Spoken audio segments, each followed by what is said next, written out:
Učešćem na jubilarnom 40. sajmu hrane u Budvi napravljen je konkretan korak ka saradnji Mađarske i Crne Gore u oblasti poljoprivredne proizvodnje, koja je potvrđena njenim učešćem i na ovogodišnjem sajmu. Osnova ove saradnje bio je sporazum o pojačanom partnerstvu koji su vlada Crne Gore i Mađarske potpisale prije 3 godine u Budimpešti.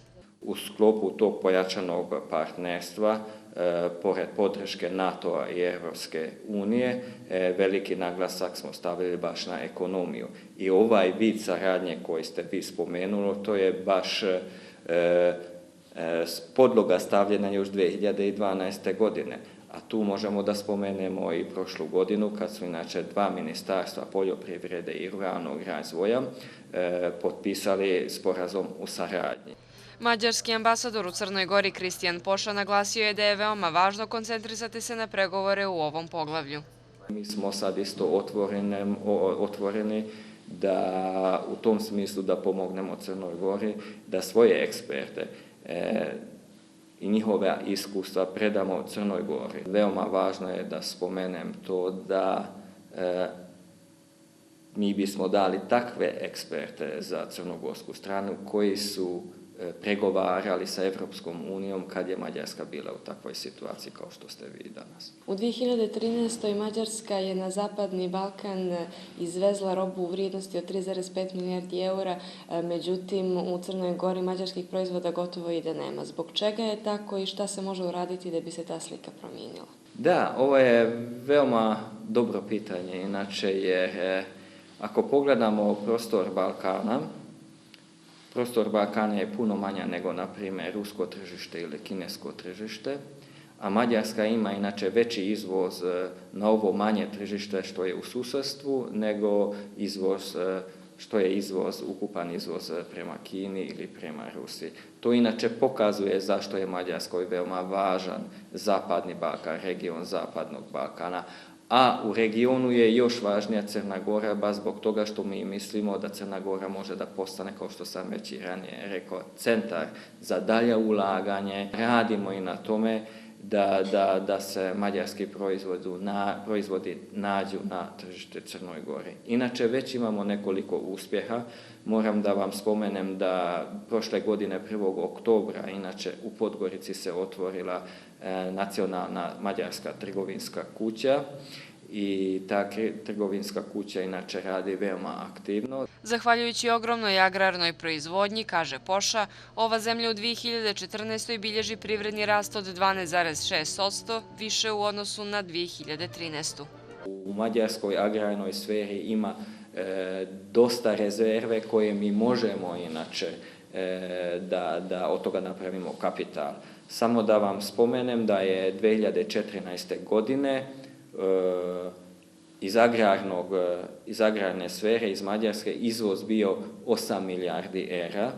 Za 2020. plan je da izvoz iz Mađarske u sferi agrara bude inače 10 milijardi eura. Na koji način mađarski poljoprivrednici mogu pomoći našim na putu ka Evropskoj uniji i u čemu se ogleda ta saradnja? Saradnja je oblikovana inače, kao što sam rekao, prošle godine u sporazumu koja je napravljena između dva ministarstva poljoprivrede i ruralnog razvoja.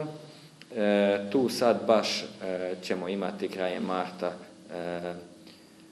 međuvladinu mešovitu komisiju za ekonomiju, gdje inače veoma važan naglasak se stavlja baš na saradnju u sferi poljoprivrede i na margini ovog skupa u Budimpešti ćemo imati sastanak crnogorskih i mađarskih proizvođača hrane i trgovaca koji trguju inače sa hranom, što je, ja mislim, jedan veoma dobar oblik saradnje. A pored toga ćemo ponuditi crnogorskim proizvođačima i neke naučne studije.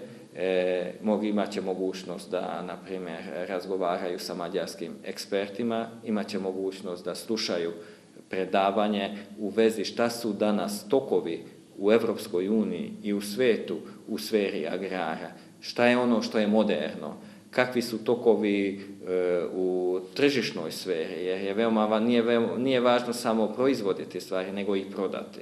Mađarska je od skoro kontakt zemlje Crne Gore za NATO. Moramo priznati da Mađarska daje kontinuiranu podršku Crnoj Gori na putu ka evropskim i evroatlantskim integracijama, koja je veoma značajna u godini kada Crna Gora očekuje poziv za članstvo u ovoj alijansi. I koje su to aktivnosti koje će biti preduzete u tom cilju?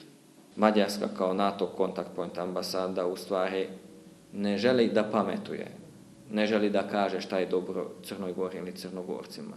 Mi mislimo da Crnogorci su ozbiljni ljudi i da su zreli za to da oni sami odlučuju šta je za njih dobro. Mi želimo da prikažemo NATO iz našeg aspekta. Šta je za nas bilo dobro? Kako smo mi gledali na ove procese što se odvijaju kad je reč o NATO? Zašto smo mi inače mislili da je za nas najbolje NATO? Za stabilnost, za mir. Zašto smo mi mislili da je bolje u NATO nego izvan NATO-a? U tom sferi, inače, mi naravno održavamo kontakte između Brisela ili NATO centrale i između crnogorske vlade.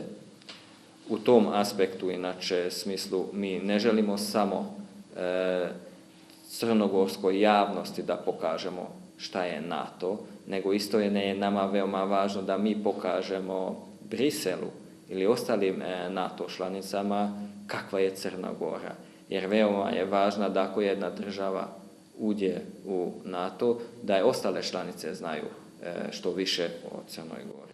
Crna Gora napravila je najveći korak na putu ka evroatlantskim integracijama, naglasio je Poša, ističući da nijedna zemlja do sada nije dobila mogućnost da između dva samita dobije poziv za članstvo. To je mogućnost koja je inače definisana kao intenzivni i fokusirani dijalog, što daje jedan takav tehnički, politički okvir između Brisela i Podgorice, da ti pregovori mogu u što bržem toku da teku, u stvari, da što brže stigne Crna Gora do poziva. Zato je inače napravljena ova politička, tehnička formulacija. Poša je pozitivno ocenio napredak Crne Gore u oblasti vladavine prava i podrške javnosti i zaključio da ukoliko Crna Gora nastavi sa reformama ovim tempom, mogućnost za poziv u članstvo biće veća.